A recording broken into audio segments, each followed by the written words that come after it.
Hello and welcome to Business Bounce Back 2021.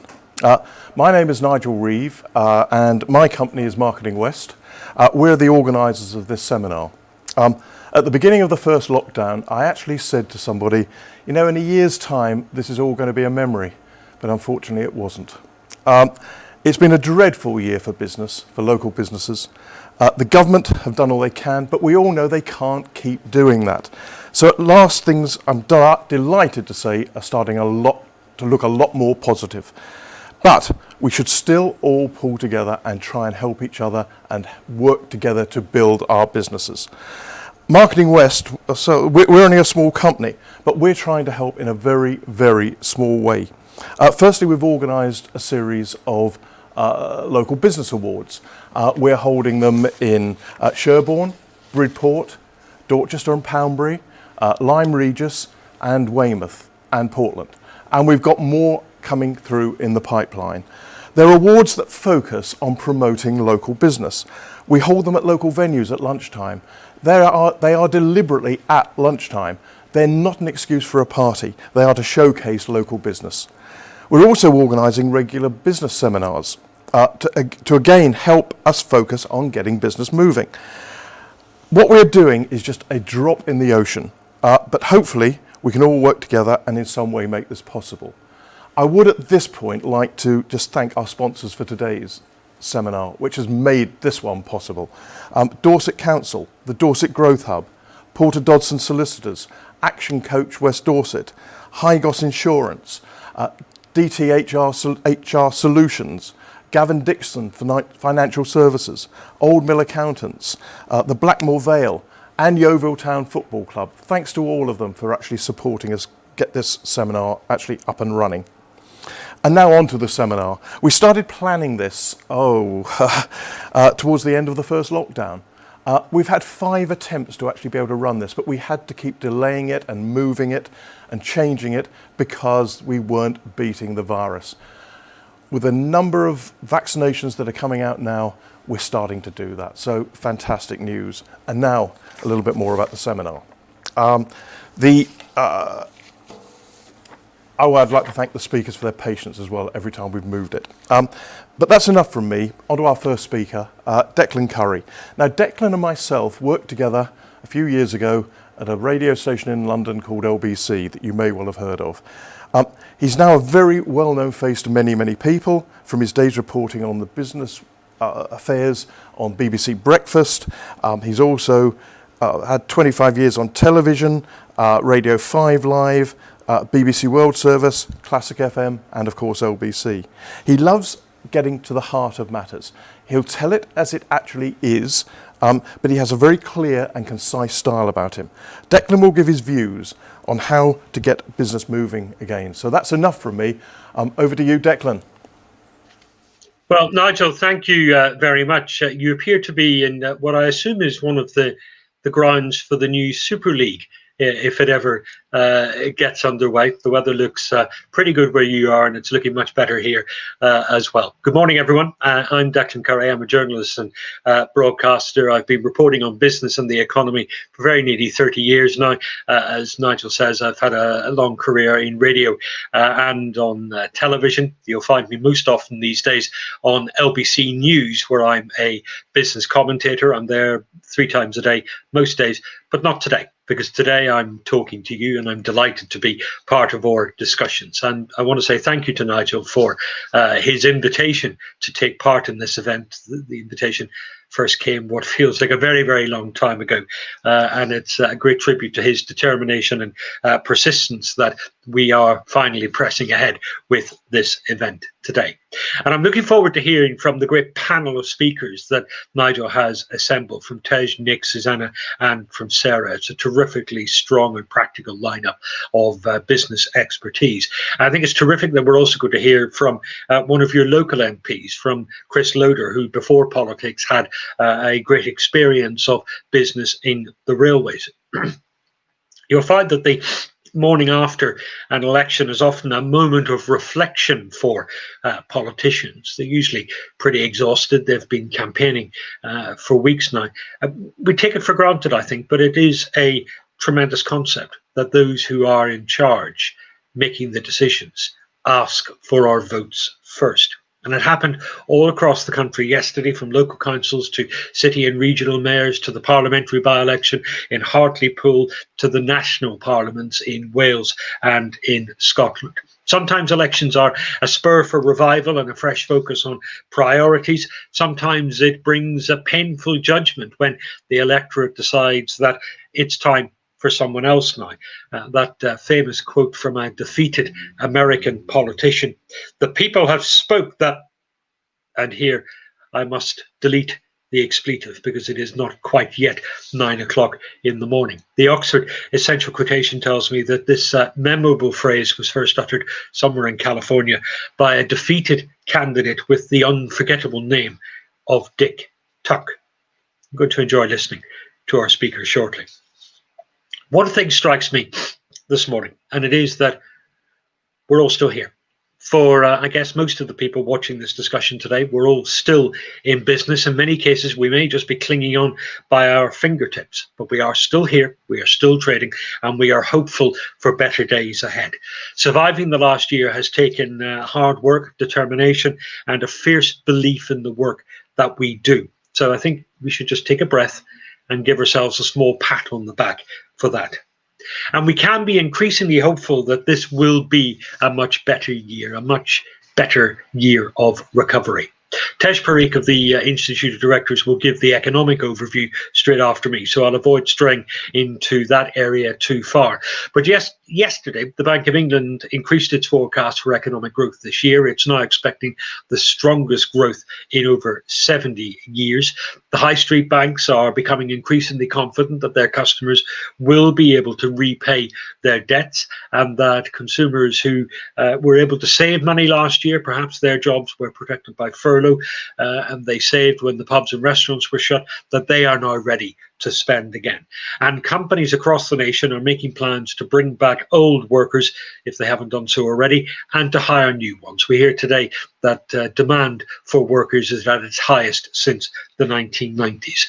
Now, none of this may describe your business. Some sectors have suffered much more pain than others and are still a very long way away from recovery, in particular tourism, pubs and restaurants, and traditional retail. And I know you have a lot of great companies in those industries in your region. Some businesses have borrowed heavily to get enough cash to survive the pandemic. I know of many business owners and entrepreneurs who have stacked up on their personal credit cards and remortgaged their homes to make sure that their workers and suppliers got paid. And whilst the Treasury deserves enormous praise for its support schemes, from bounce back loans to furlough to business rate freezes and local grants, it was world leading support of enormous scale and scope and delivered at high speed. And there were generous grants for many freelancers. There are also still too many business owners and freelancers who offer their services through their own companies, and I'm one of them, and we number ourselves in our millions, who receive little, if any, direct government support, and they feel ignored and betrayed by a government that once called itself the party of enterprise.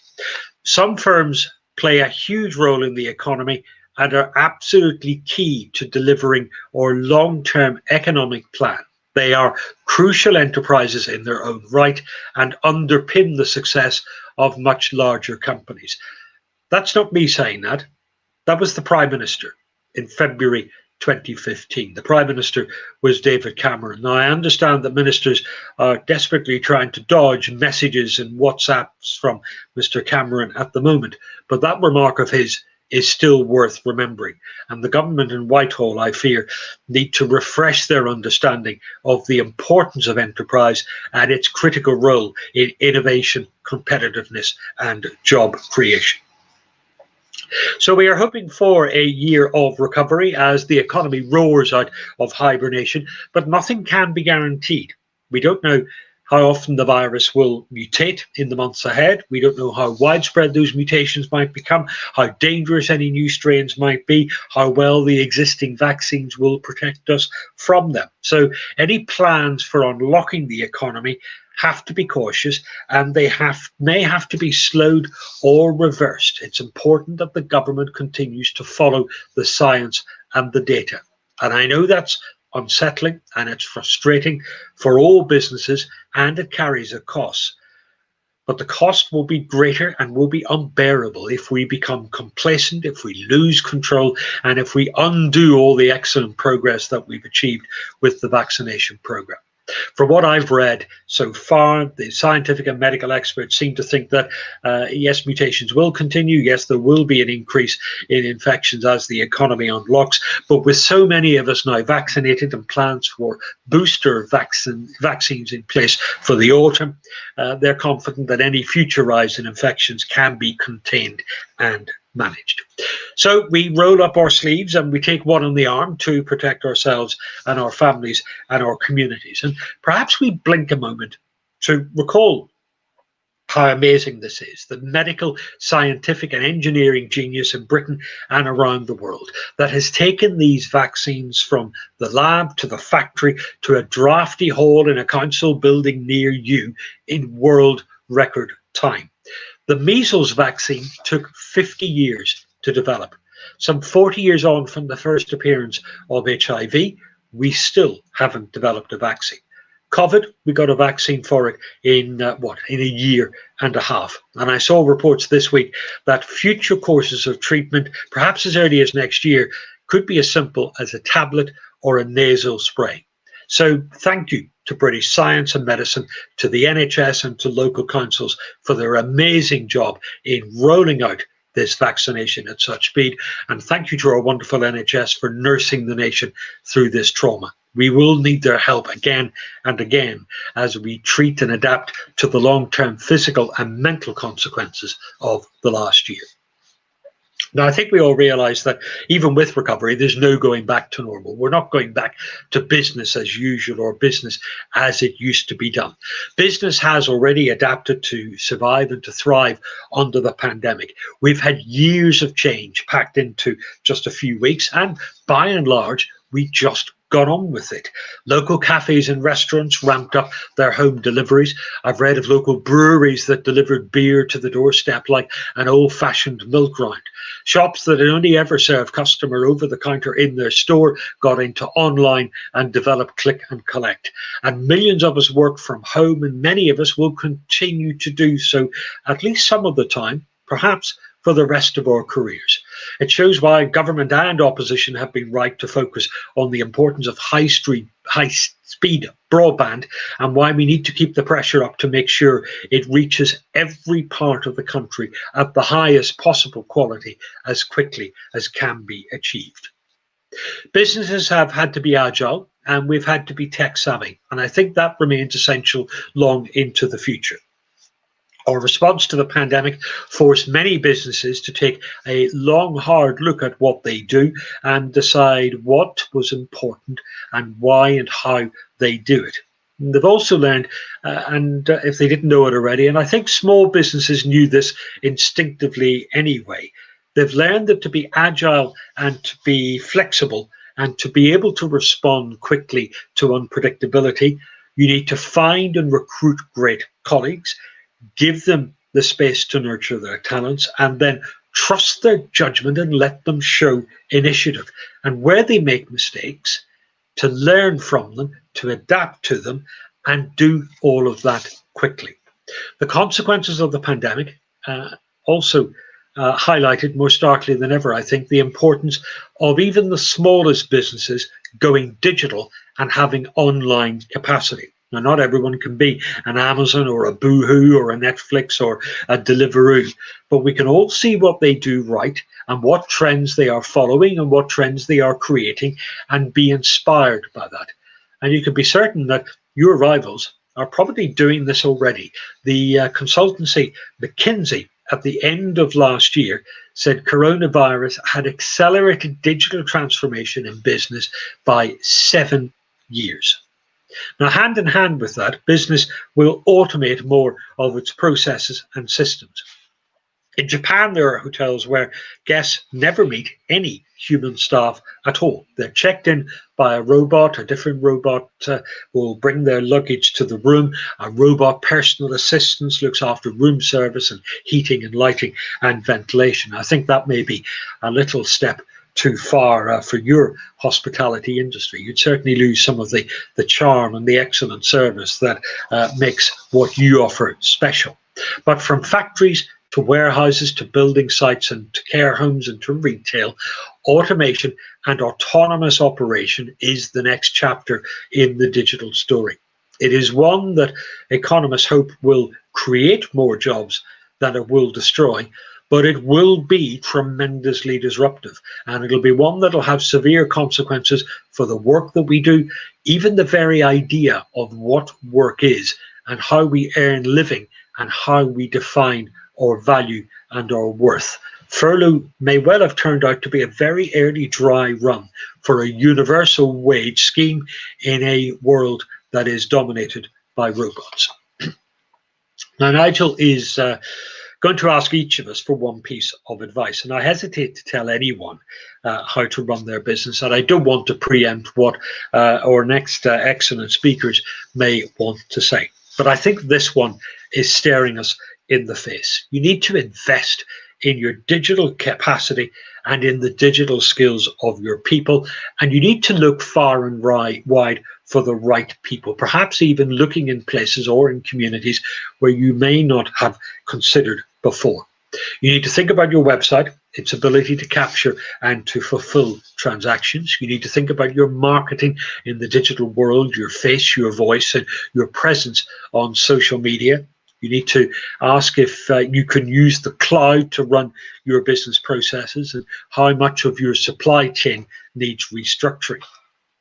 And for everything that involves consumers, customers, suppliers, and their data, crucially, you have to ask yourself, how safe and how secure is it?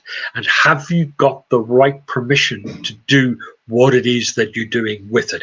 Are you processing it and storing it correctly? This isn't just about avoiding bad headlines and some social embarrassment. The information watchdog is quite correctly becoming much stricter with its punishments for data breaches. I heard Germany's leader, Angela Merkel, say a few years ago that personal data was as precious as oil in the new connected economy. Your customers and your suppliers trust you with this most precious of information, and I know that you will want to treat them right.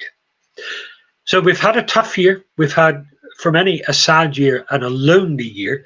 Some of us have had a year of personal grief and loss. For others, it's been the most demanding of our professional times. But here we are today. We are still standing, and it is time to get moving again and start delivering success and celebrating that success. I think we have great times ahead of us. So I want to thank you very much for your attention. I'll be back at the end of the session for our questions and our discussion with all of our panelists. But for now, Nigel, I return the virtual baton to you. Thank you very much, Declan. Thank you. The next speaker is Nick Gregory from the Dorset Growth Hub. Nick is the Programme and Partnership Manager, and it's a £19.6 million business support programme for Dorset. Nick also looks after access to alternative finance, the programme working with many Dorset businesses. His career includes experience with a wide variety of sectors from agriculture and food, manufacturing and engineering, and hospitality and property. Nick and the Growth Hub work with businesses, helping those businesses. So it's an ideal speaker for today. I'd like Nick to come to the podium, please.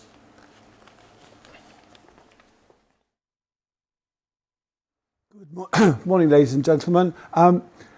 I was asked to give one piece of advice, but I will close with 5 because, as everybody knows, I never stop talking. So there will, at the end of this, it's based on 5 pieces of advice that we distilled from a talk I gave the other day. Just very briefly go back to the Dorset Growth, gone from Declan's comments about the global situation and the macro environment that we're all facing. And getting back to, we've worked in the microclimate of Dorset, and believe me, it is a microclimate. We made the decision in March last year, with a Dorset Growth Hub, we deliver business support, usually via workshops, one-to-one meetings. So as you can imagine, when the coronavirus hit us, we had to make a very rapid decision to go online super quick. I was at a meeting in February where someone said, "Oh, have you heard about Zoom?" And I said no. And within a month, we were on Zoom. We've given, I think, 110 or so different sorts of webinars and talks. I run a regular coffee and catch-up informations session on a Friday. I've got one at 11 o'clock actually, so I'm going to go like mad from here back to my proper house. And this is the first time that I've actually worn a shirt with a collar for I can't remember how long, and I'm not wearing tracksuit bottoms. I'll be very glad to get back into those. So it has changed for us, but in that time, we've had 3,500 people coming to us online. We've now got 10,000 followers on all sorts of various social media. So it's been a very rapid change for us in our business, and we've tried to help, and lots of other people. Well, there are very many positive things that have come out of it for us. Access to people who possibly we wouldn't have had access to before. Susanna, who is talking in a minute, started from the very beginning, giving her time free, supporting people around HR, dealing with furlough, dealing with all those issues. Lots of people have given their time freely and supported us and have been happy to talk to businesses and want to get out there and help. So there's been a very much togetherness feeling in the business support community, that we're all working together, the councils, the chambers, to try and help everyone. And it's been very much a collaborative experience for all of us, but the world has changed dramatically. Looking forward, we've made a decision, what's going to happen to workplaces. 50 London companies decided yesterday that they won't be going back to working 5 days a week in London. My daughter works for Visa. She's currently living in Portugal and we're happily working online, and her company are very happy for her to do that. So the world is changing, and we are part of that, and it's given us opportunities, and I think it's important to look at the opportunities individually that it's given us. And so, again, don't want to cut across the Tej's speech, but a potential growth spurt coming, which has now accelerated by the Bank of England's reckoning in the last 2 or 3 weeks. So things are looking positive, and I've been amazed how resilient the Dorset businesses have been. The hotel industry was absolutely marmalised by this situation. Restaurants have had terrible situations. Both BCP Council and Dorset have done their best to get money out to as many people as possible, and they're still working. Bournemouth have now got the Bounce Back Challenge Fund to try and identify businesses they can help to grow. Dorset hopefully will have something similar coming in after June. But once the authorities are going to get a slug of money in June, and I think that probably will be the last business support money that's coming FOC. So I think really after June, July, everybody will be on their own and needs to ride the wave.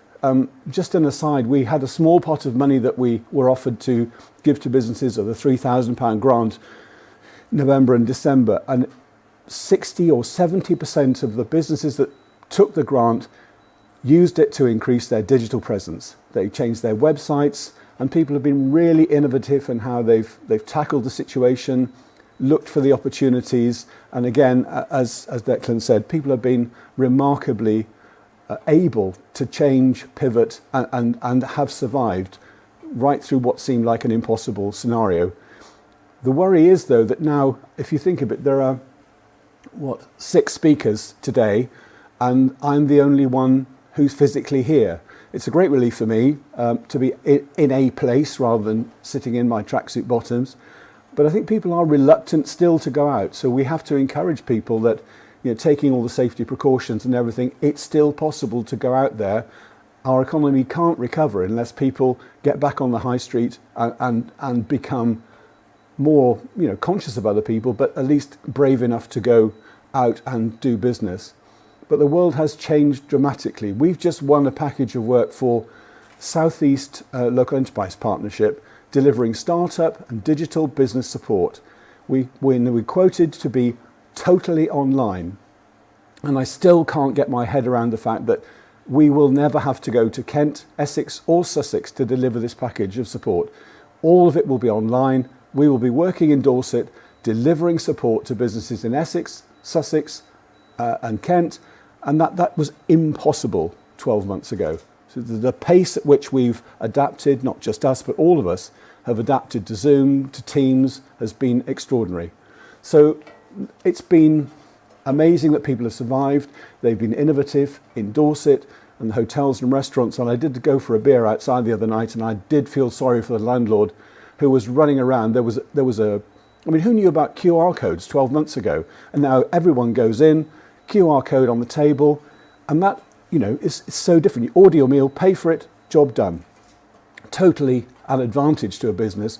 But the one I went to, there was a little bell on the table, and the poor man was running in and out of the pub serving beer, and he's like a one-armed paper hanger. However, they did get through it, and people are turning up, even if it's cold, and the cold wind has been horrendous the last week. But wherever I've been, there have been people outside drinking, and full marks to the hospitality industry for opening up and getting going.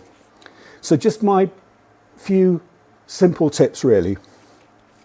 Make sure that as we open up and as things go forward, make sure, as Declan said, lots of people are going to be tackling this next phase of their business life with a bigger debt than they would have liked or they possibly had before.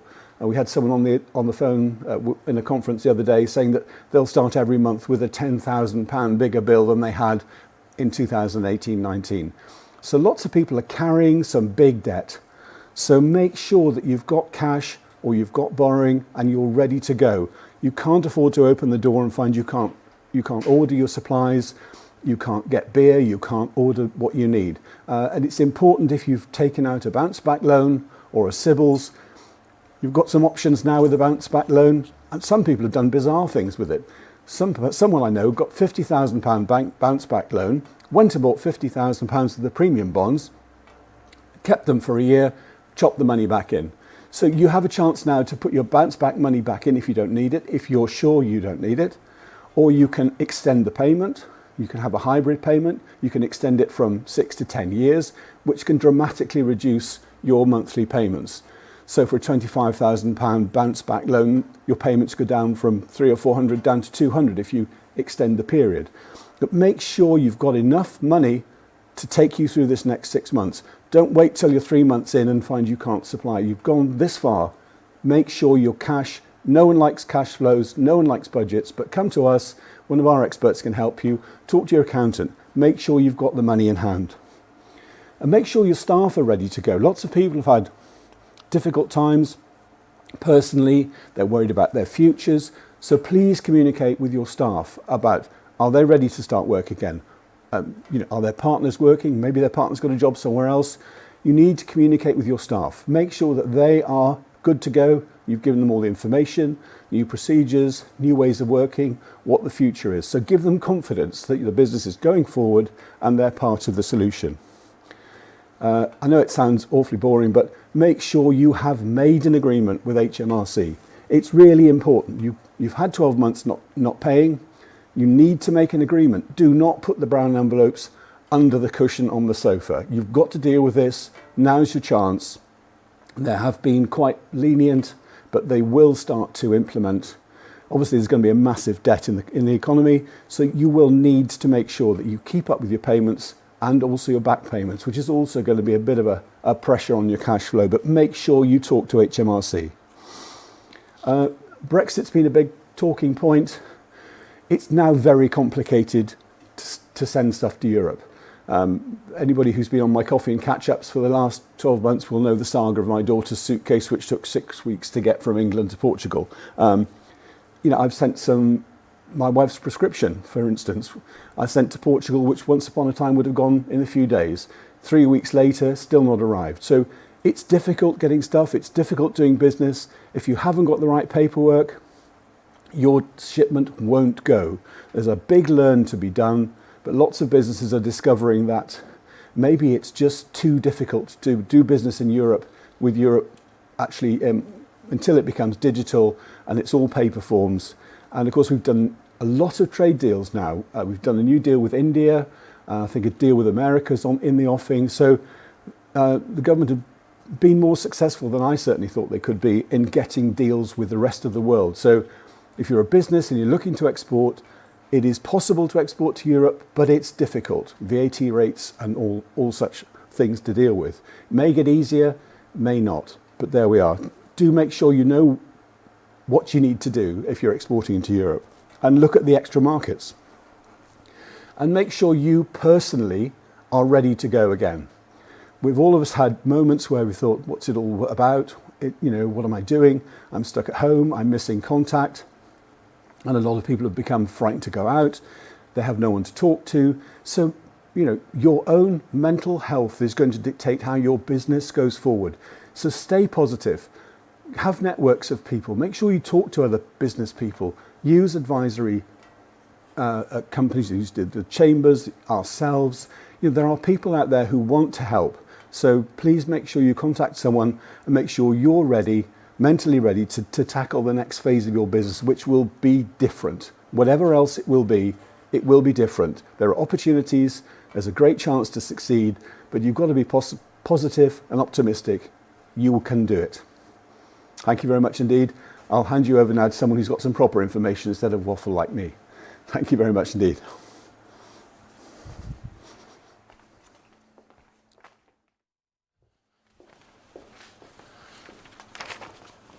Thank you very much, Nick. I can tell you from personal experience that the Growth Hub do a great job. They're incredibly supportive, and I thoroughly recommend Nick's coffee, breakfast, whatever he calls them, that he does on Fridays. I know there's not many left now because the world is changing, but I think that's actually good news, but thoroughly recommended.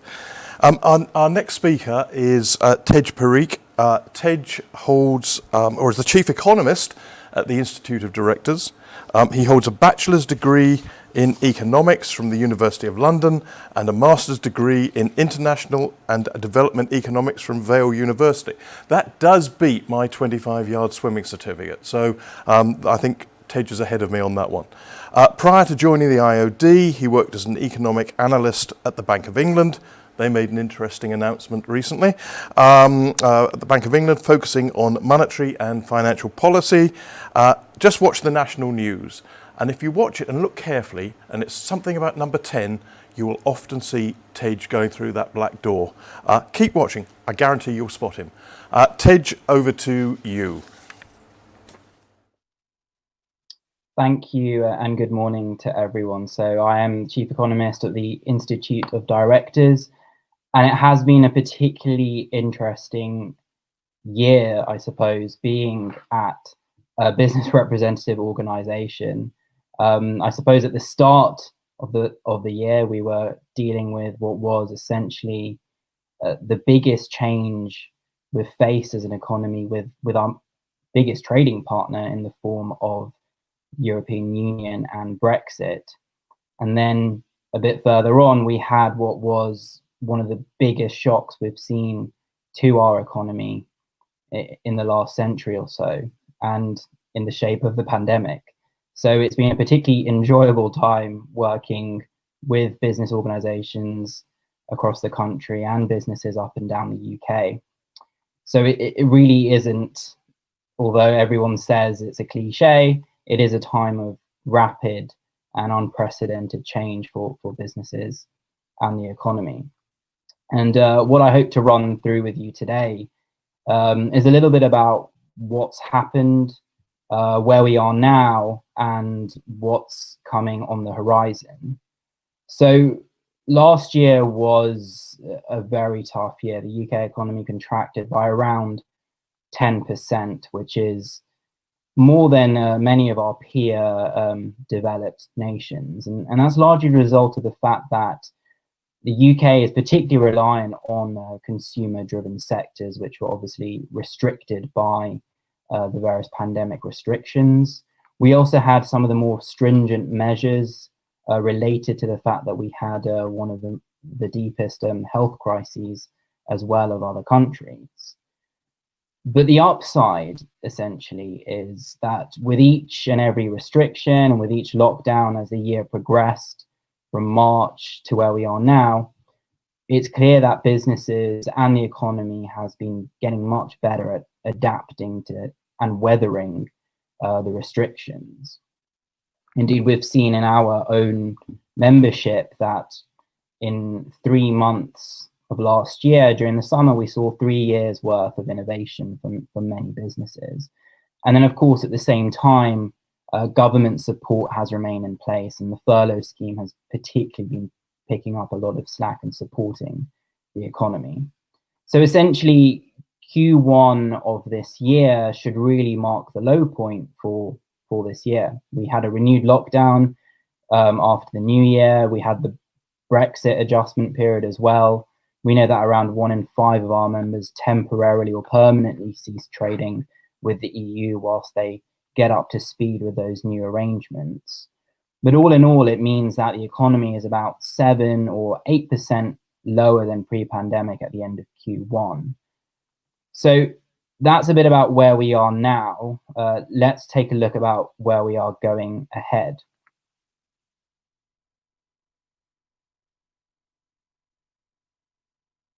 Business confidence, looking at our members. The blue line shows our members' confidence in their own organization, and the green line shows our members' confidence in the wider economy.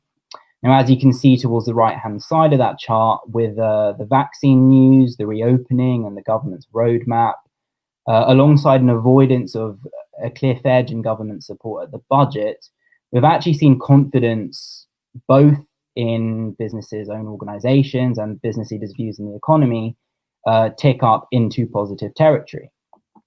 Now, I guess the backdrop you're missing from this chart is cut off further to the left-hand side. So this chart starts at the start of 2019, but business confidence has been low for a pretty long period of time, and that's obviously in the post-financial crisis recovery period where investment was low, productivity was low, and uncertainty remained.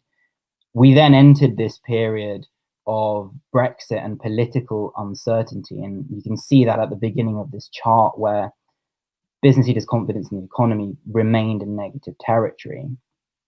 We then had this surge in confidence following the election in 2019, this sense that, Brexit could be moving forward, the sense that there is a government in place with a strong majority.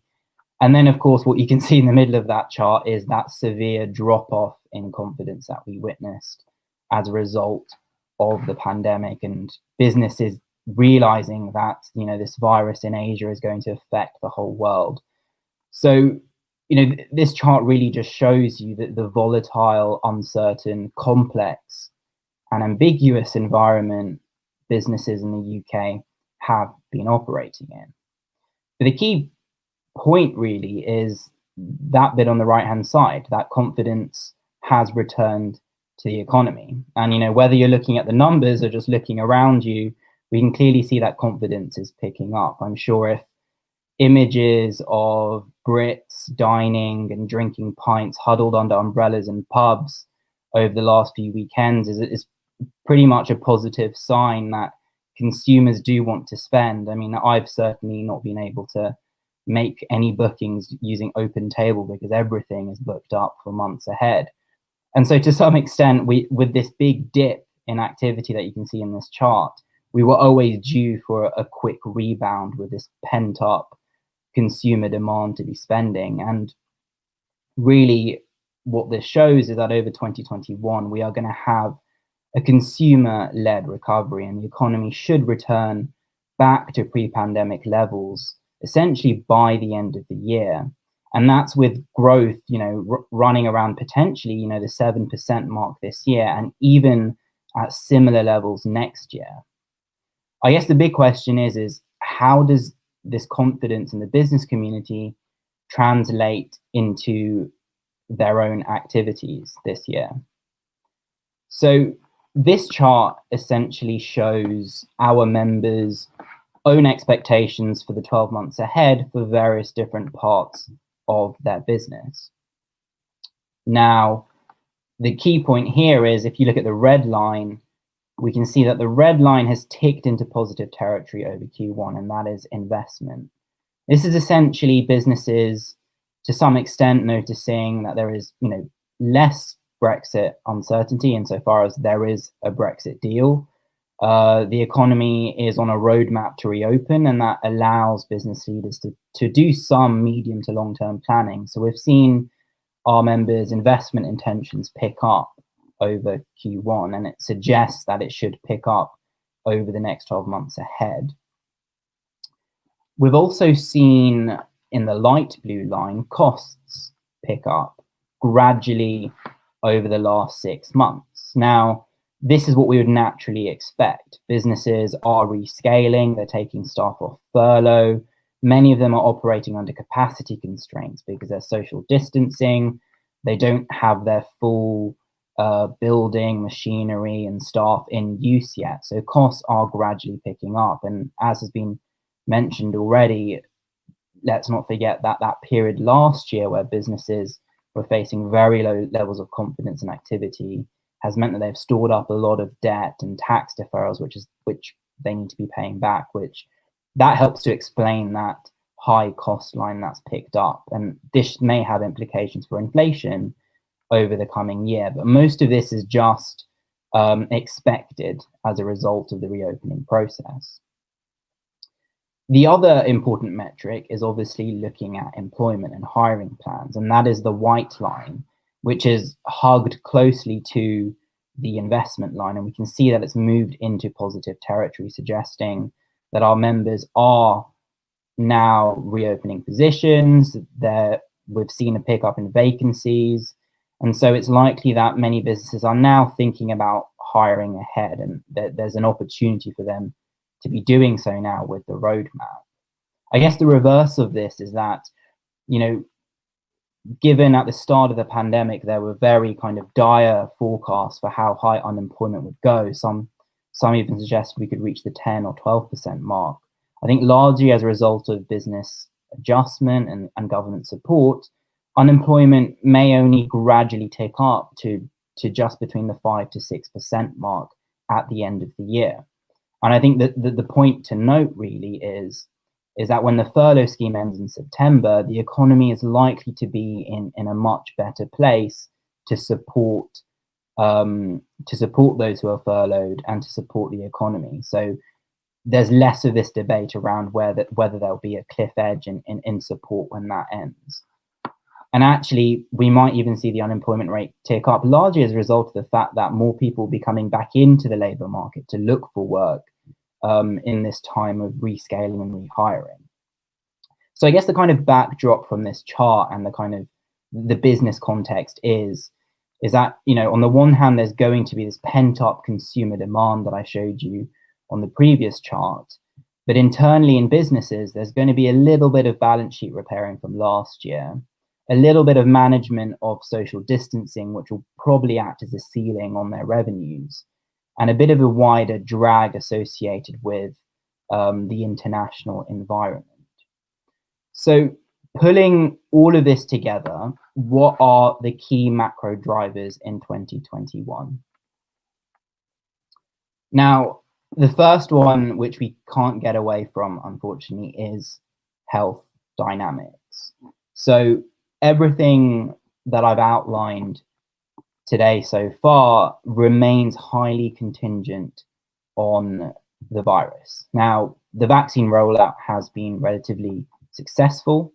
As I said, it's generated a high level of confidence in the economy, but there are a number of questions remaining, and some business leaders are a bit reticent about how things look going ahead. One particular question is we have a roadmap for the economy to reopen out till June, but what does the environment look like after June? What is the picture for social distancing? What role might domestic passports play? And what are the risks of an increase in caseloads and new variants? So there remains this kind of element that means that, whilst we are seeing lofty growth expectations for this year, there is obviously this kind of downside risk emanating and remaining from health dynamics. Now, the second factor, which I've touched on briefly, is Brexit. Now, what we're seeing with our smaller business members is that many of them have really had to deal with the double whammy of Brexit and the virus in the first few months of this year. And so many of them are only really now grappling with the system and trying to understand what the new customs arrangements and requirements for themselves are. Now, it's also important to note that in the long run, obviously, adding more frictions with our nearest trading partner is likely to impact our long-term growth prospects. But we could grow even faster depending on how new trade deals work out, what we do with our new subsidy regimes, what we do with regulations now that we've left the EU. So ultimately, there's still a lot to play for in terms of Brexit. And of course, whilst there has been to some extent a bit of a settlement on the goods side, there remains questions around what happens with the financial services industry in the EU and also the wider services sectors, particularly professional services and the equivalence of qualifications across the channel. So there's a lot still to be discussed on the Brexit front. The third macro driver I had there was the policy environment. Now, we've been very fortunate that monetary policy and the Bank of England have kept interest rates at record lows. The government have also been providing support, various announcements of course over the past year, but also the budget that we saw in March just gone was a relatively decent budget for the business community. And that's largely, I suppose, down to the fact of the things that it didn't include. So it didn't include this rumored hike in capital gains tax, which should support investment, which of course is what we need to support our recovery. There was an announcement of a hike in the corporation tax, but we were fortunate in that this was pushed back by 2 years to allow businesses the space to grow, and many smaller businesses will manage to avoid this. There is even a chance that the Chancellor might see in 2 years' time that the economy has grown faster than expected and there hasn't been much scarring as a result of the pandemic, and he may even decide to kind of roll back on some of those corporation tax hikes.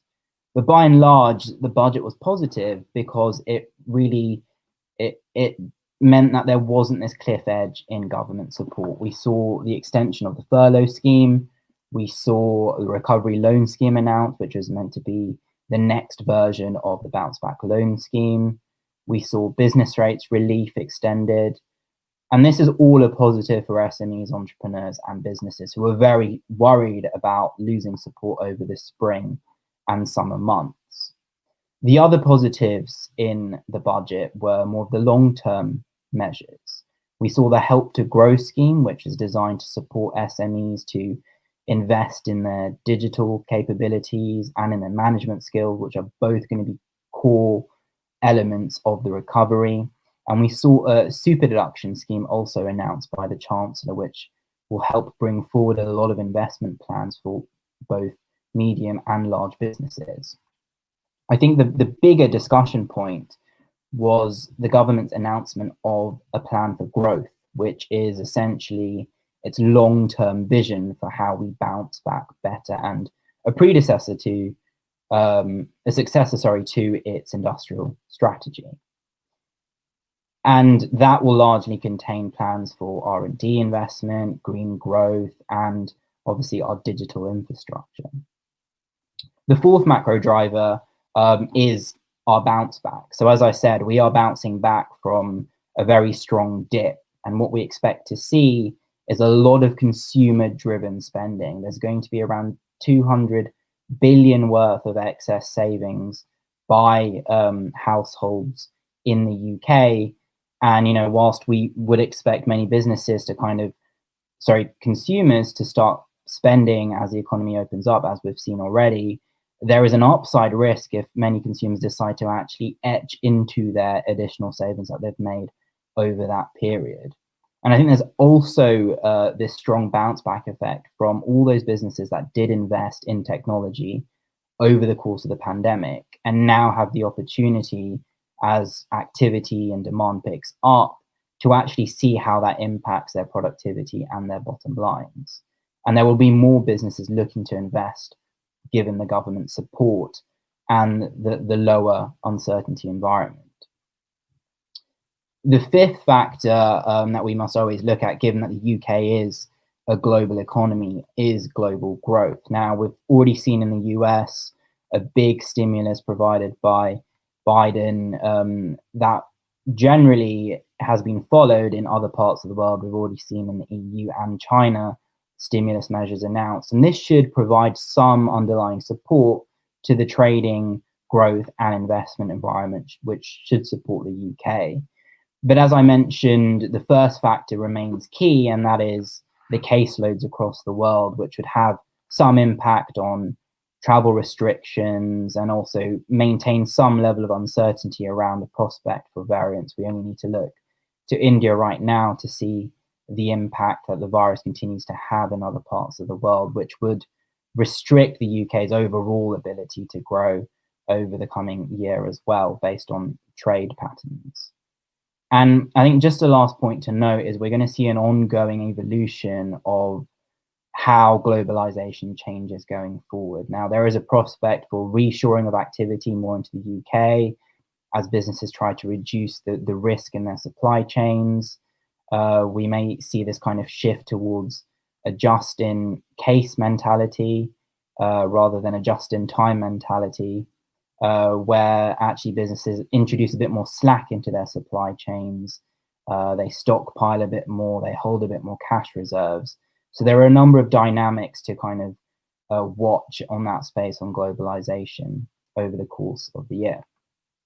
But ultimately, I just wanted to summarize by saying, you know, what I've highlighted here is really we are in an unprecedented period of rapid recovery and growth. And I think there is an opportunity here for business leaders to really ride the wave of reopening by adapting their business models, by investing in technology, and keeping an eye out for ways in which they can innovate and you know, grow their business models for what will look like a relatively different economy over the next 6 to 12 months. And I do think, you know, whilst there isn't businesses, you know, they do not rely on government support. The government policy agenda, insofar as this attraction to drive green growth, to support innovation, to support research and development, does offer a number of opportunities for business leaders who can align themselves to that government policy and benefit from great schemes, programs, and investment opportunities to position themselves for this period of rapid growth over the next 2 years. Thank you very much, and I look forward to your questions at the end of the seminar. Thank you very much, Tej. I don't know if I'm the only one, but what does give me huge encouragement at the moment is watching the evening news every day and not hearing that COVID deaths have gone up. To actually be getting some good news all the while, and I think that's having a major effect on making people more positive. It was so depressing during the height of the pandemic last year, and that first lockdown and the second lockdown and the third lockdown, when it was bad news all the while, and certainly more than once I wanted to throw something at the television. Anyhow, our next speaker, let's move on. Our next speaker is Susanna Braid-Waring. Susanna runs her own company, Aspirin Business. She's a trusted business advisor. She's got many years of experience and wearing different hats, from operations to HR, being the finance director of a £10 million business, supporting it from startup through to a successful management buyout. She's leaned on this experience a lot, and especially through the pandemic. She's helping businesses minimize losses, which of course we all need help doing, but she's also getting them ready and advising them on how to get their business back in action as the various restrictions ease, getting them back to working in the best possible way. To quote Susanna, and I love this quote, she's excited to talk about putting the fun back into running a business. Right, okay, over to you, Susanna. Thank you very much, Nigel, and good morning, everybody. It is a pleasure to be here. I think one of the good things that came out of last year was how willing people were just to support each other and just to give whatever they could give. And I think certainly for us, it's one of the things that just kept us sane, because it was an incredibly stressful and worrying time. And it was about controlling those things that we could control. And one of those things for us was about just helping each other, supporting each other through this. And that's been through the business community as well as through personal communities. I'm going to talk about putting the fun back into business, because I genuinely believe that work can be one of the best ways of enhancing our whole lives, our whole community. And of course, that means our whole economy and society as well. But it may not be in the way that you think, because actually Tej's graph set this talk up beautifully with all of those climbs and all of those kind of dips, because work can be the best roller coaster ride of your life if you like roller coasters. I don't like roller coasters, but I do like mountain biking. So for me, it is about actually getting out there, seeing it as an adventure. And if you want to enjoy those big, long downhills and to explore new territory, you've got to be bike fit, and you've got to actually enjoy those climbs and embrace them as part of that adventure, because business is all about those climbs and all about that adventure. So it's making sure that we do things and we do work that we love doing. And essentially, if we're not having fun leading our businesses, we can bet that our teams are not having fun either. And that is a recipe for disaster, and certainly for hard work. What we've been seeing actually over the last quarter, and that really does reflect from Tej's graphs, is a big rise in organisations having record quarter of sales. And that's been fabulous. So we've experienced it ourselves, our clients have experienced it, and their clients are also experiencing. That's not to say that it's been easy either. The other thing that Tej said is that businesses have been working on a just-in-case basis. And we've been seeing that for 2, maybe 3 years now, as they have been holding back on cash and investing in preparing for Brexit, in holding stock for Brexit. So it's been a long drag, actually, culminating obviously in the past 12 months. However, as I say, we have bounced back bigger and actually stronger than ever. And I was thinking about the many ways in which I could give you some different ideas. And I thought, why don't I just share the journey of what we've been doing and what we've been doing with our clients as well. Some of those things you will have done, but I'm hoping there'll be at least 2 or maybe 3 nuggets that you can take away to make sure that you stay bike fit, or as Declan said, you stay agile, because this change, this pace of innovation is going to continue, and we need to be on the front foot for that so we can enjoy the ride. So as I say, going into COVID, we actually were pretty strong.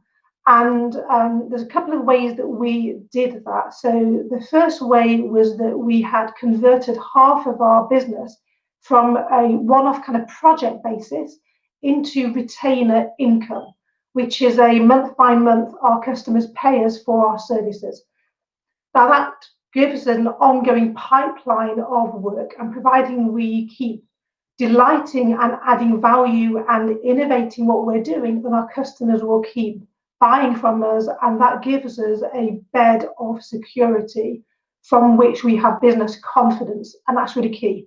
So what is a retainer business? Well, most of us already use a retainer service. So if you subscribe to Netflix or Sky, or something maybe more exotic like Virgin Wines or HelloFresh, or even joining the Chamber of Commerce where you're paying year on year, that is a retainer business. So try and look to see if there's ways that you can add that kind of service into your business to make sure you've got that ongoing stream of income coming into your business all of the time. That part of our business actually stayed. You know, we lost some, we gained some during the past 12 months, but the other part of our business actually fell away, and a lot of that still hasn't recovered. So that is the second part of what we did pre-COVID, which was we diversified. We have one business, which is this business advisory side that we work on with supporting business leaders and their teams. The other part of our business is more international and is supporting coaches, trainers, HR advisors in a specific diagnostic tool around motivation. We thought that would give us strength, but it didn't allow for a global pandemic where all of our customers in all of our countries were going to be affected. But a lot of the things that we put in place absolutely did work. So we went into this having lost half of our turnover. We've just finished our financial year. We've ended up about 15% down on turnover, but actually about the same as we were the previous year in profitability. And that's because of what we did next. So a week before lockdown, Boris announced we're going into lockdown on a Monday. We were due to deliver an in-person business leaders group for 12 business leaders at 8:15 in the morning. We pivoted overnight and we delivered a 4-hour workshop on Zoom. And we were able to do that because we've been using Zoom for about 5 years prior to COVID hitting. So our business leaders got that first insight into using Zoom before they went into lockdown. I'm also part of an international group of business advisors. So there are hundreds of business advisors out there working on what do we do in this crisis? How do we help our clients? They were sharing information. So on that day after Boris announced lockdown, I sat down with our business leaders and we talked about the strategies of what we needed to do to get through this and to get each other through this. So some of the things that we did were to manage our costs, first of all. So reduce as many costs as we could out of the business, but also out of our home personal savings. If we cut our cloth there, it reduces the requirement on business. Most business owners take a lot of dividends. We haven't had dividends for 12 months until the last quarter. So it was really important that we cut those costs at home as well as in the workplace. We all made sure that we were looking and keeping in touch with organisations like Dorset Growth Hub to find out what help and support were available, the grants, the furlough scheme, and importantly, we were just reaching out to our connections. You know, Nick talked about the HR forum that we co-facilitated with Janelle White, who's a HR advisor, and Dorset Growth Hub, just to share the information because it was difficult to make sense of what was going on. So it's impossible actually to lead in a vacuum of information. So reaching out, getting information, putting those things in place, reducing the cost, managing the cash is absolutely important, and going for those loans as well. We also made sure that we invested in the right thing. Very fortunately, by design, we had put in a better internet connection just before COVID hit. And actually, we ran 2 separate internet connections throughout the whole of last year, because if we were unable to deliver like this, then we were not going to get paid. So that was a good investment to have. And if you have not invested in a decent internet provider and service yet, that is definitely something that needs to be invested in as soon as possible. The other thing that we all did as businesses is to look at our break even and make sure that actually we were covering our costs and making sure that we were at least surviving through that as well. Then we turned our attention to looking after those retainer clients. We doubled down on our service. We didn't count the hours. We just made sure that we gave them whatever they needed and we got them through it. We focused on making a difference. We had lots of conversations. So one of the key messages from our business leaders, I asked them what would they want to share with you, is don't stop sharing your message around what you do, who you do that for, why you do it. Invest in your website, invest in your social media, and in making sure your proof of capability is there with all of those recommendations, because whilst businesses are investing, they're making safe choices. They want to know they're investing wisely right now. It's very difficult to lead your way out of a crisis by committee. And so you have to actually have that information. You have to step forward.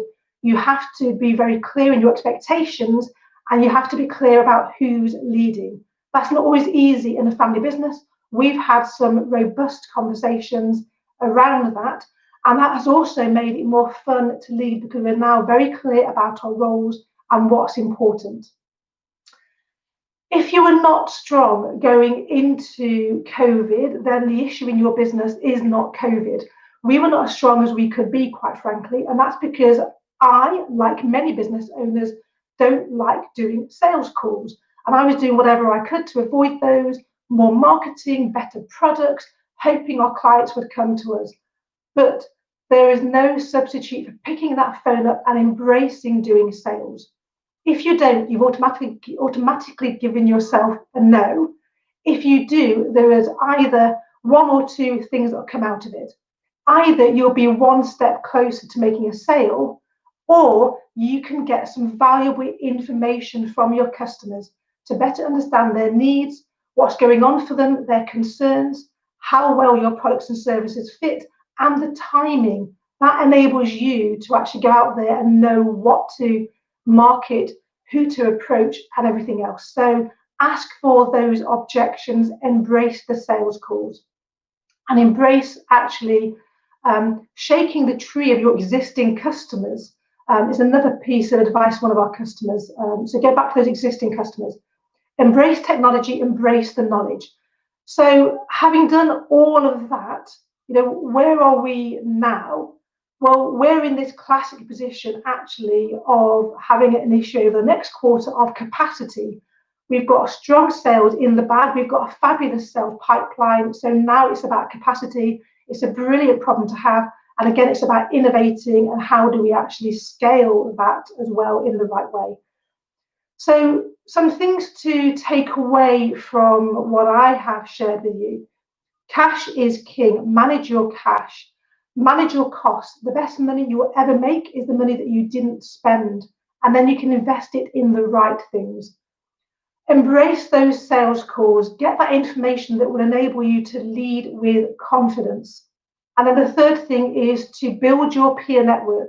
Make sure you've got sources of information like Dorset Growth Hub, like the IOD. There are plenty of people out there who are willing to talk to you, and getting that customer feedback as well. And finally, just remember that when you're bike fit, it is fun. And business is all these kind of talks, all this effort, everything else. It isn't personal, it's good business. So embrace good business, inject more fun into running your business, and have, potentially the best adventure of your life. So on that note, I'm going to hand back now to Nigel, and I wish you all well. Thank you very much, Susanna. Now on to our fifth speaker. The speaker is Sarah Ali Chowdhury, and boy does Sarah know exactly how to grow a brand and a business. She's a brand in herself. She's known and respected throughout the Southwest. Her career started with her in-depth knowledge of Indian food, and I've tasted some of it, and it's fantastic. And that resulted in articles featured locally, nationally, and internationally, including the Financial Times, the Daily Telegraph, the Independent, and Forbes magazine. She's a natural entrepreneur. As I said, she's a bundle of energy, and following your dream is Sarah's subject. Sarah, are you there? Talk to me. Hi, Nigel. What a lovely introduction. Thank you. So I'm Sarah Chowdhury, Indian food expert, and I'm the FSB, or the Federation of Small Businesses, leader for the food policy. I'm also host for Sarah Meets. It's a campaign. It's basically a Facebook Live series that we do every week, and it's a campaign for entrepreneurs from diverse backgrounds. And I'm the president of Poole Bay Rotary Club. So I do want to start off by saying I have actually worked with very closely with Nigel from Marketing West, and I've also worked really closely with Nick from Dorset Growth Hub. These are two people that I can honestly say will really be useful to you moving forward in your business. So I just want to touch on three main points of moving forward after the recent issues that we've had with COVID. And we all know that so many of us have had to adapt the way that we work and probably the way we live. I personally actually went through quite a lot of changes through the lockdown. So I went in married and I came out divorced, but you know, things happen. And I would say that moving forward on my business, I've had to completely adapt, because now as a mum of 4, and there'll be many people who are watching this who are, you know, who manage children and run their business as well. It's about adapting your lifestyle so that you can be comfortable in the way that you're working. I personally feel that the lockdown was really beneficial to me. Personally, I don't know about anybody else. I think I really needed that slowdown, some time out from everything. And you didn't feel like you were missing out on everything because it was the whole world that locked down at the same time. So I do think it gave us time to gather our thoughts, look at our life, see what we actually really want to achieve and how we want to move forward. From the things that I gained my own knowledge about sort of moving forward and getting on with things, I can say that I think the way that people who are watching this and who are in business, one of the top things that you can do right now is collaborations. So, you know, collaborating with people like, for example, you know, Nigel's done, as we saw at the beginning, with all the sponsors that he has for this event that we're running today. You know, just being able to find your area, what you're working in, and how you can help develop your own presence and help develop other people's presence by, you know, by collaborating with people. Another tip that I wanted to say is it's all great sort of getting used to how we can move forward. But I think the key to moving forward is also that now we've learned what just happened to us is to be able to stay resilient. We had a diabolical situation in the hospitality industry. 90%, I think, of businesses have really, really struggled. It hasn't been an easy ride, and they're still not back to normal yet.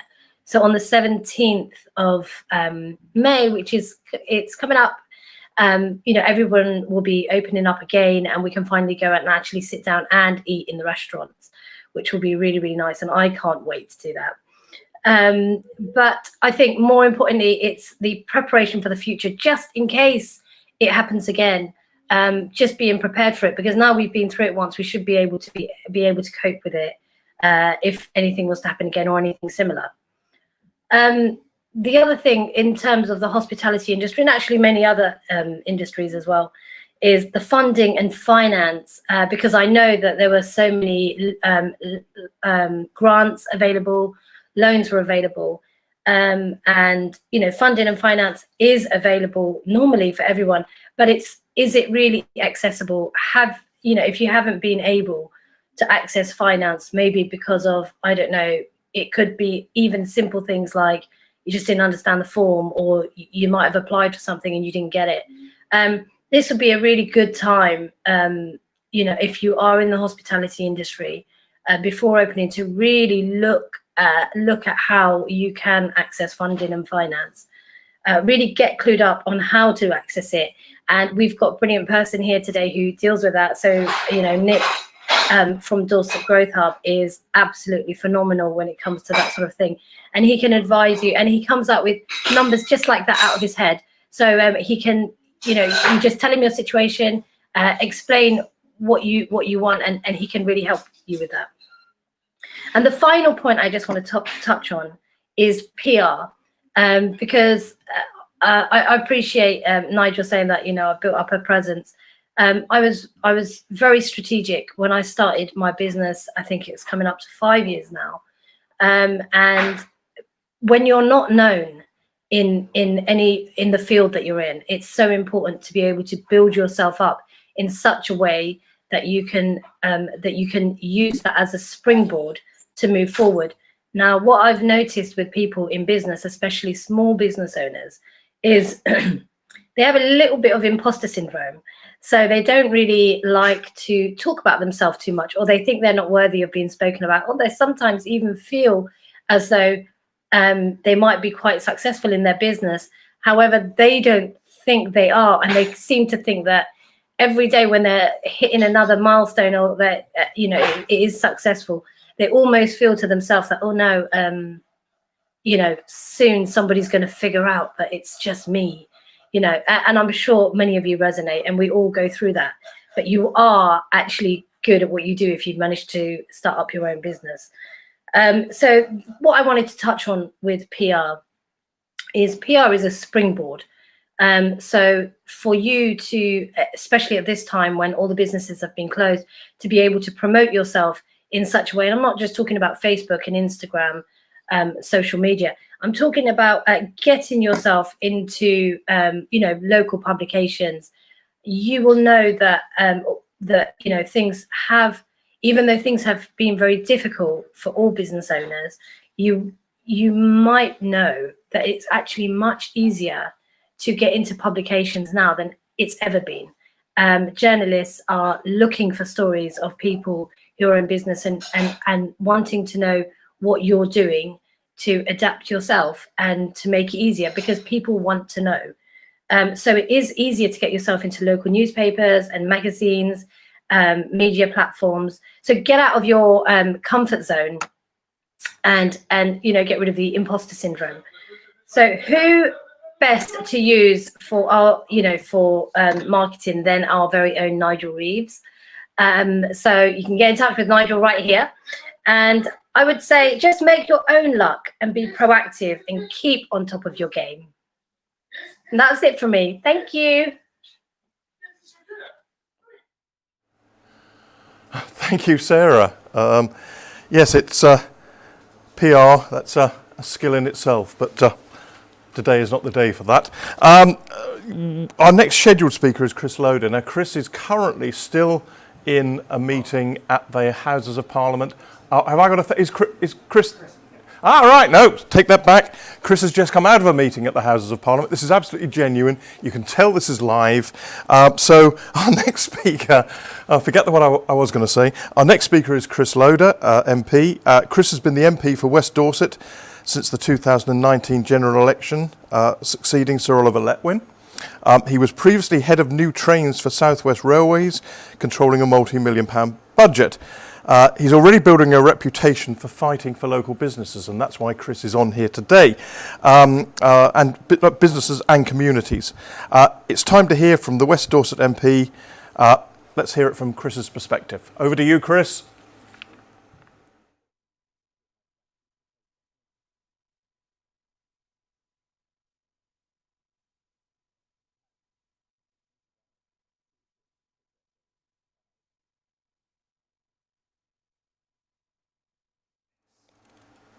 Yeah, I do know Chris has got quite a quiet voice, but that was probably a little bit too quiet.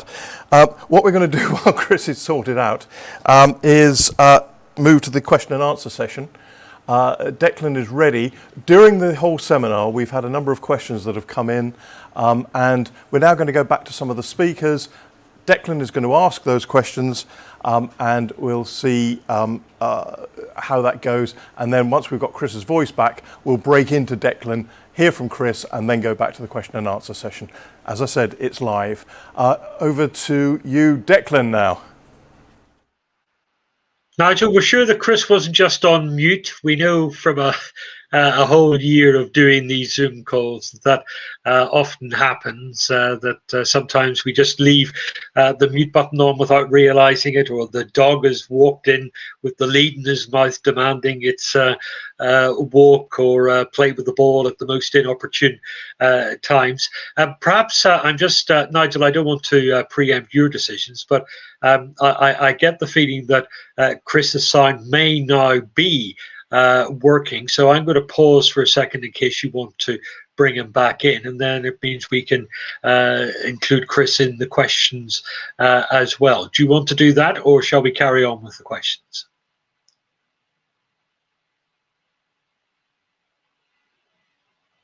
Okay, we'll do one question, and then we'll bring Chris in, and then we'll pick up from there. We've had lots of interesting questions submitted in advance when you registered, and thank you so much for sending those to us. Let's take some time to look at this question from David Walsh, who's the Manager for Economic Growth and Regeneration at Dorset Council. And David's question is, if you had £15 million to invest in Dorset to aid recovery, increase resilience against further economic shocks, and build for the future, who, what, and where would you invest the money? Nick, I'm going to bring you in first in response to this, because you can give us the overview for business in Dorset. So, Nick Gregory, if I can ask you for your thoughts on this. If you had 15 million to invest in Dorset, where has the greatest impact? Where would you spend the money? Certainly, I know David, and he probably is sitting on 15 million, and he just wants to know who to give it to. That's really the question. We've run small scale, or the council have spread their money far and wide and given small amounts to lots of people. And I think possibly there comes a point now where we need to identify the businesses with the potential to grow, the potential to scale, because they're going to have the maximum effect on our economy if we help businesses with the potential to create more jobs and create more wealth. And the larger the business, I mean, scale-ups have got a bigger effect per pound than a smaller business. Obviously, I think Dorset needs to focus on the hospitality sector because it's very critical right the way through the west there, and the industry sector is not so large. But definitely, I think we need to be looking at picking businesses who are succeeding, who are growing and have the potential to grow, and try and make some of that money go to those businesses which have the biggest effect. But other than that, I think we need to help the hospitality sector as well. Nick, thank you very much, and we'll pick up on that thought of help for the hospitality during the course of our later discussions. Let's get a quick thought from Tej Parikh on this, the Chief Economist at the Institute of Directors. Tej, with your hat on of a sort of global and UK economic overview, when we talk about investment, what has the biggest impact? What's the silver bullet? Yeah, I mean, I think that the two things that I would prioritize, the first is skills, supporting business leaders to have the skills to change their business model. So we've seen a lot of organizations transforming, but the managers and directors of these organizations don't necessarily have the skill sets in order to do that. And I think you can do a lot with training programs and peer-to-peer schemes. So I think I would invest partly in retraining and supporting retraining in businesses. And then I suppose that the other half of the cash, I'd go towards supporting digital investment. We know that a lot of businesses have invested in their digital capacity over the course of the pandemic. Unfortunately, not all have been able to due to costs. But I think really we're now just seeing the opportunities of digital business models for creating new jobs and new opportunities, and not replacing them as many feared. So I think I would focus on the digital and the management skill side of things. Thank you very much. And I know that there are surveys going back a few years now which tell us that when we talk about investing in digital and investing in skills, if companies even used just the best available version of the software that's out there, of the technology that's out there, there would be a multi-billion-pound boost to productivity in the economy. So thank you very much. We'll hear more from you presently as well. I think we are now ready to go back to Chris Loader. Chris, our apologies for the delay in returning to you. We wanted to make sure that things were absolutely right, and I'm told that we can hear you and you can hear us. So back to you. You can hear me. You can definitely hear me. Yep. Okay, jolly good. First of all, good morning, everybody. It's really good to be with you. Thank you, Nigel, for organising the session and also for inviting me to come and speak to you. I'm one of the newest MPs. Well, I am the newest MP in Dorset, but of course, I am one of the newer MPs in the Southwest as well. Just by virtue of a very brief introduction from me, I was elected as Member of Parliament in December 2019. Before being elected to Parliament, worked for the railways for my entire career for 20 years. I left school, I went to work for South West Trains at the local train stations. I was a train guard, and I went through a number of frontline and senior management roles during those 20 years, culminating in the head of UK planning and access for the German state railway Deutsche Bahn. I then went to join South West Trains again to run their Waterloo upgrade programme, and of course latterly the head of new trains for South Western Railway. So having the responsibility for multi-billion-pound revenue for that company at the time. So today, I'd just like to briefly share with you some of my insights from being an elected Member of Parliament about what the government's doing, about some of the things that we can expect to see, I think, over the coming few months, and where I think we are now in terms of a position for embracing the opportunities which I firmly believe we are going to see, particularly at home in Dorset. So in terms of the last 12 months and the coming 6 to 12 months, I think it's fair to say that we've just now started to come up, to bob up, if you like, from the real bottom of the curve.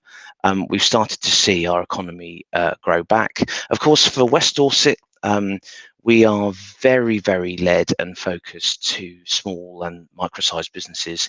We've got just over 6,500 businesses in West Dorset.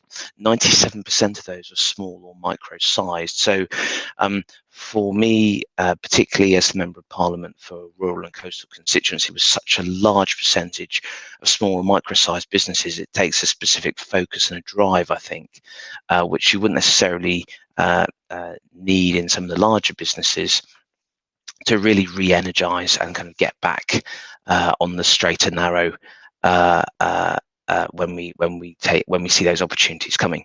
So I just wanted to touch base first of all on the roadmap. So the roadmap is I think you all know what the roadmap is. It's got a couple of important dates in it now coming up. We've got the 17th of May date. Of course, we've also got the 21st of June. Now, 17th of May is going to be important for us. It means that meeting outside can grow, so we can see groups of up to 30. That also means that we can have more people at weddings and funerals and other things. And I know that's an important business or important sector for us. But once we get past the 17th of May, I think we're really going to see things start to open up big time. In West Dorset, I really want to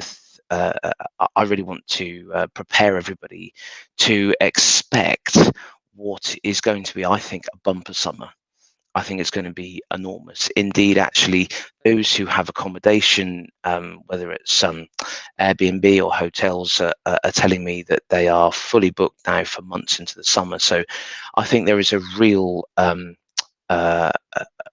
expectation that we're going to have a very, very significant summer. And I think our tourist economy, whilst give or take, is I think just under 20% of our overall economy, I think we're going to see this year is going to boost to probably more than that. So I'm hoping that we will have a really good year. But I think that is that's symptomatic of what we're going to see across the sectors. I think we're going to see actually, in many cases, demand in excess of capacity for many businesses, and I think there's going to be a really considerable jump from being very quiet to being very, very busy. And I know we were talking about skills just a minute ago, and I think I would reiterate that in terms of starting to think about how you can adjust your mode of operation very quickly to be able to deal with those sorts of things. I'd like to just touch base briefly on the small businesses that have been really impacted by coronavirus.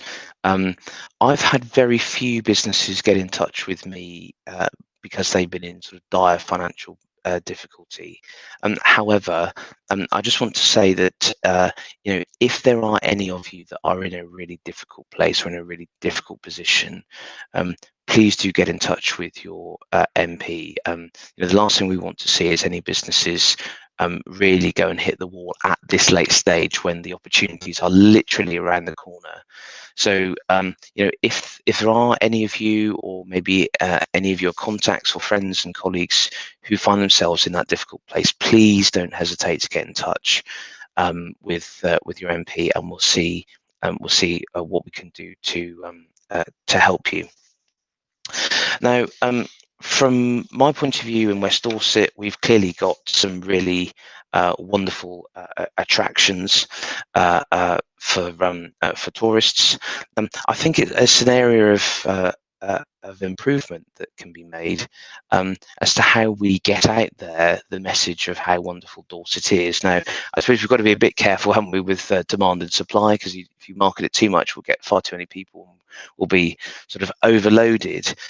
However, I think there is an important debate to be had about how we market ourselves, about how we put, in our case, brand Dorset across the country.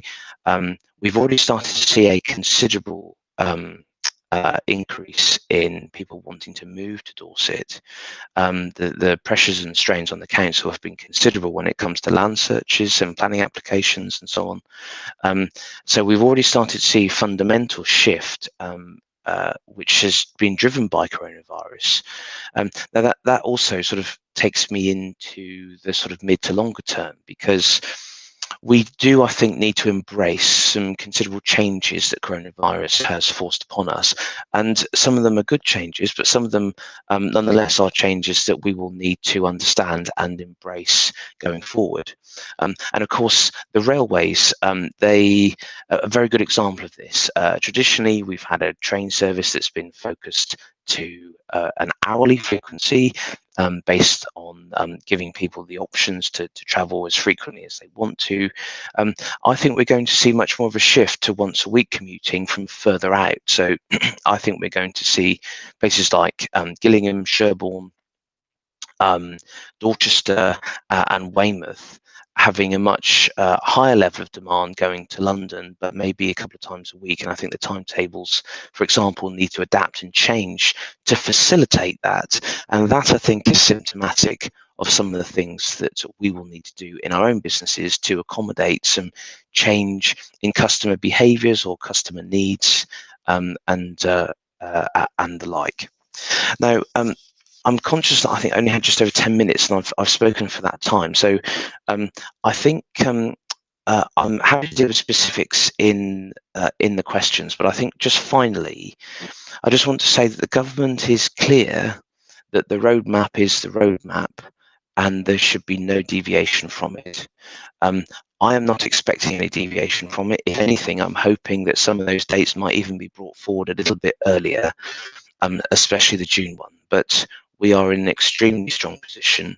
I know the government wants to focus very much on getting, for us here in the UK, getting the rest of the vaccination process done. We're exceptionally well advanced with that here in the Southwest. Then I think the government is probably focusing, as it should do, in helping countries such as India deal with the coronavirus and how devastating it is for them. But for us here at home, I think the future is quite bright this summer. I'm looking forward to it. And I would just also offer to you as well, if you'd like me to do anything or help you in terms of profile or anything like that, please don't hesitate to get in touch. I'd be very happy to either come and visit or do something on in the press or social media or whatever. My email address you can get me at is hello@chrisloader.co.uk. On that marketing note, Declan, I suppose I better hand back to you. Yeah, Chris, thank you very much. And I'm sure many businesses watching, many entrepreneurs watching will have been greatly encouraged by your predictions for the summer ahead. Given that it's likely to be, Chris, given that it's likely to be a good summer for staycations, what's your position on whether international travel should be allowed to resume on the 17th of May and where that should happen. I'm not asking you to draw up the green list on behalf That's of the okay. Department of Transport, but there could be an argument that the more foreign travel there is, the less there is for British tourism. And maybe to give British tourism an extra helping hand this year, we should keep the lid on Yep. foreign travel. What do you think? Yep. So I think, Declan, it's all down to risk and managing that risk. The government has some important considerations to make. We've got to bear in mind that a lot of European countries are still in a form of lockdown. I mean, I know we are still in a form of lockdown, but they're much more constrained lockdowns. France, Germany, Italy, and so on, really good examples of that. The primary reason is because clearly the virus has been accelerating, but there are also different strains, and we know that the different strains are risks to us. So the government are making sensible decisions about it. And of course, you mentioned the traffic light system and other things which feature in that decision-making process. For us here at home, I mean, the reality is that the less international travel there is, the more people are going to want to gravitate to the seaside.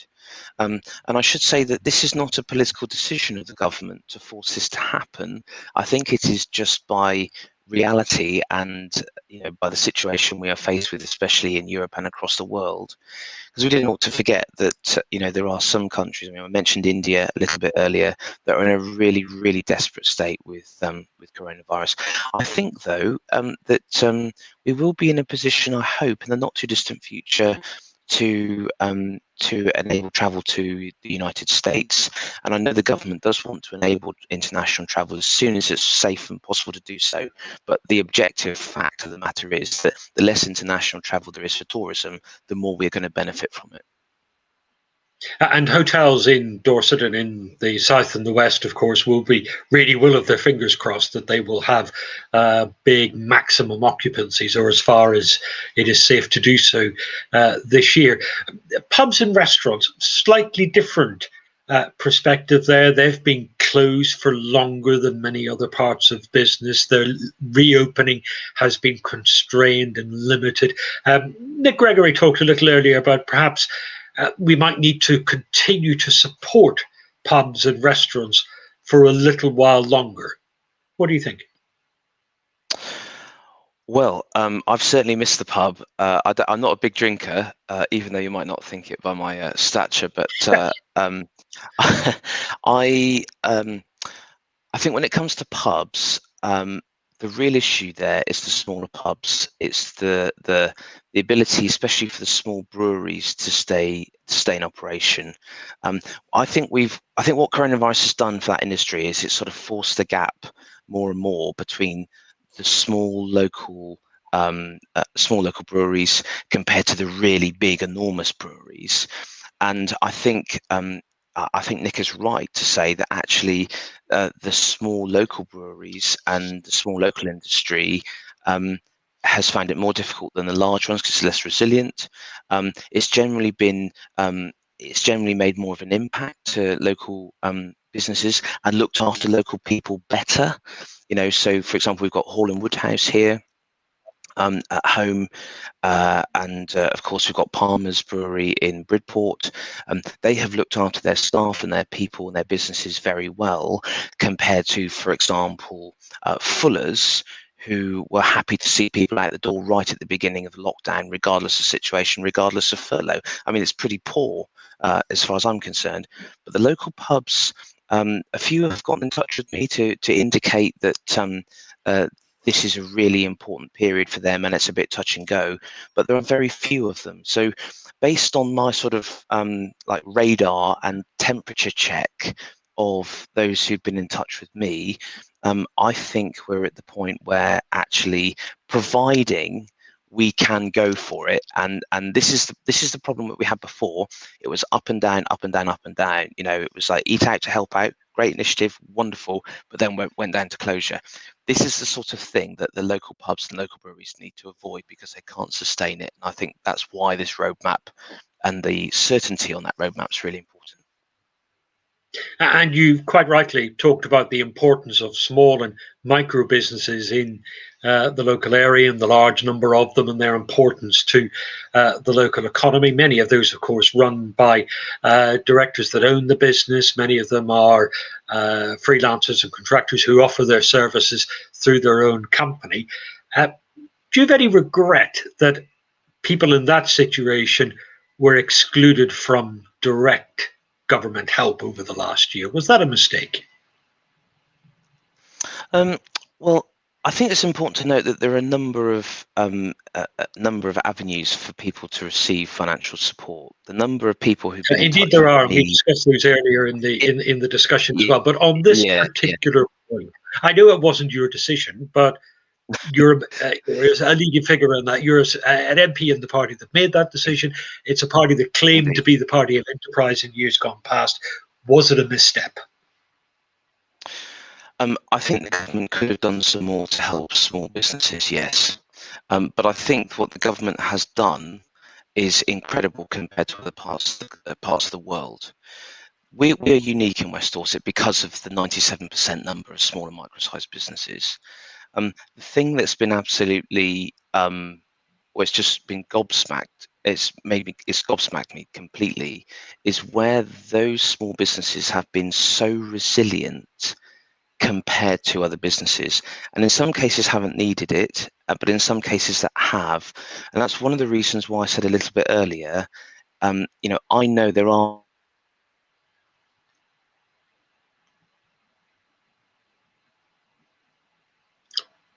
Now, I have lost the sound. Are you still there? There you are, Chris. You're back.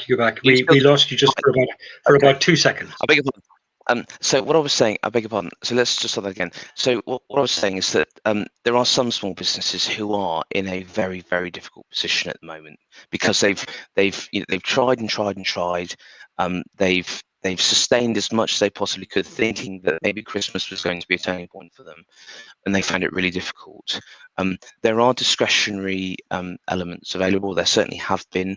A good number of those schemes have closed now, but I'm very pleased to help those who are in those difficulties. But Declan, in answer to your question, my preference, especially because of the 97% aspect to West Dorset, is that we would have tried to do some more for those self-employed,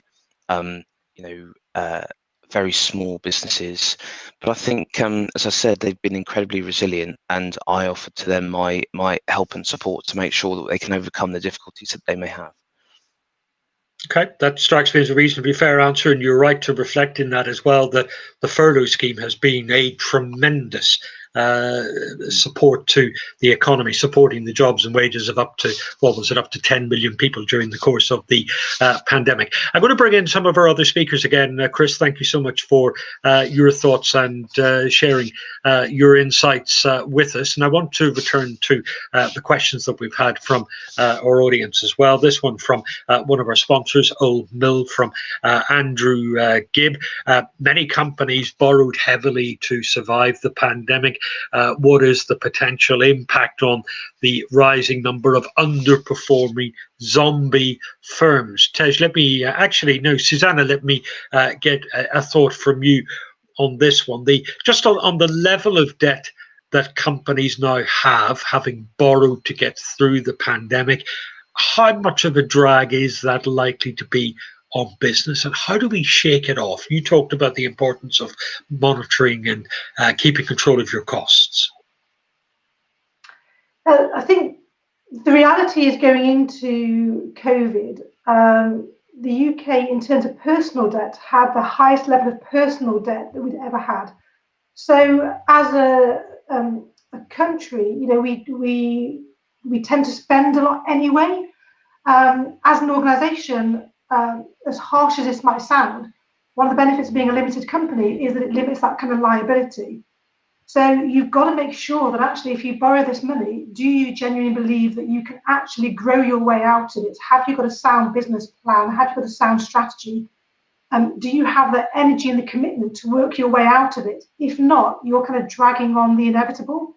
So you must work very, very closely, as Nick said, work closely with HMRC, work closely with your accountant, work closely with your bank, put that plan together to actually really make sure you've got that cash, you've got that income coming in, so you can see if there is a viable plan, and if there isn't, you may need to bite that bullet sooner rather than later, and move on, unfortunately.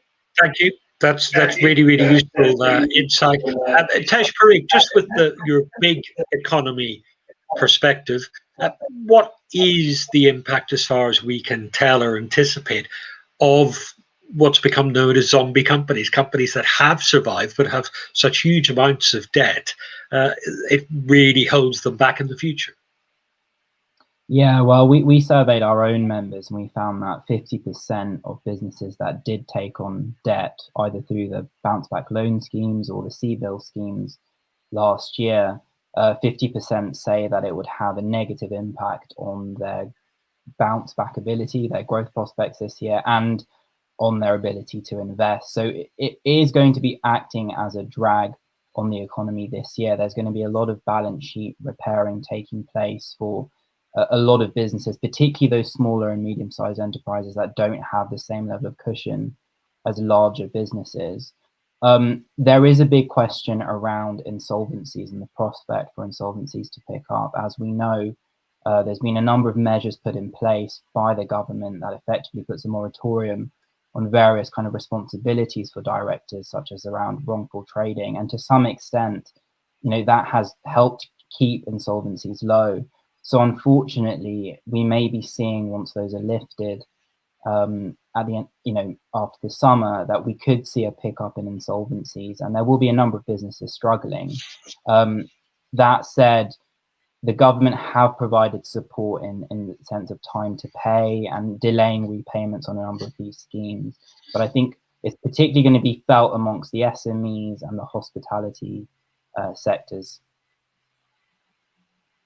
Thank you very much. We heard those encouraging comments from Chris Loader about the boom that we can expect from staycation this year. That leads us to a question from a local recruitment company about how companies find the workers that they need. And I think, Sarah, you might have some interesting perspective on this. Are you in your with the companies that you deal with, when you talk to people in the same industry as you, are you finding that they're struggling to find the right people with the right skills? And if that is happening, what do you think's causing it? We've had actually in the Indian food industry, we've had actually quite a few issues before even COVID started, long before, which was due to immigration issues, where a lot of the skilled staff had to, say, for example, in the Indian restaurants, Bangladeshi and Indian staff they weren't able to stay in the restaurants and had to go back home, which left our industry with a severe lack of people who can work in the kitchen and provide the usual curries that most people are used to a point where actually we had 2 restaurants close in a week, and that was even before the COVID thing happened.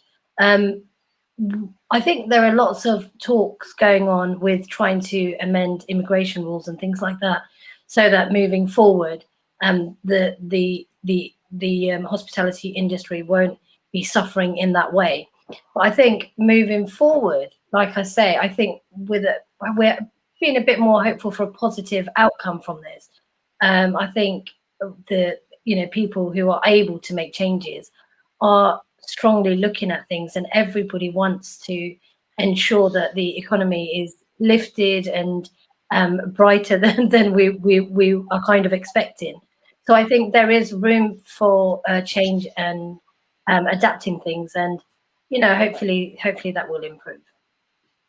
Thank you. And Susanna, just to get your perspective on this whole area of how we find the right people and enough people as the economy comes out of hibernation. What's your view?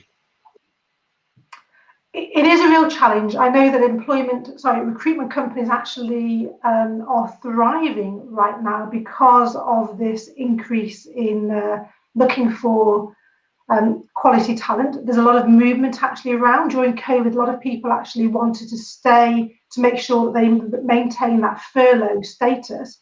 And some of that is continuing. So there's a stickability at the moment around where employees are wanting to stay with current employers until they're confident that actually the need for furlough, or indeed the furlough scheme, has stopped.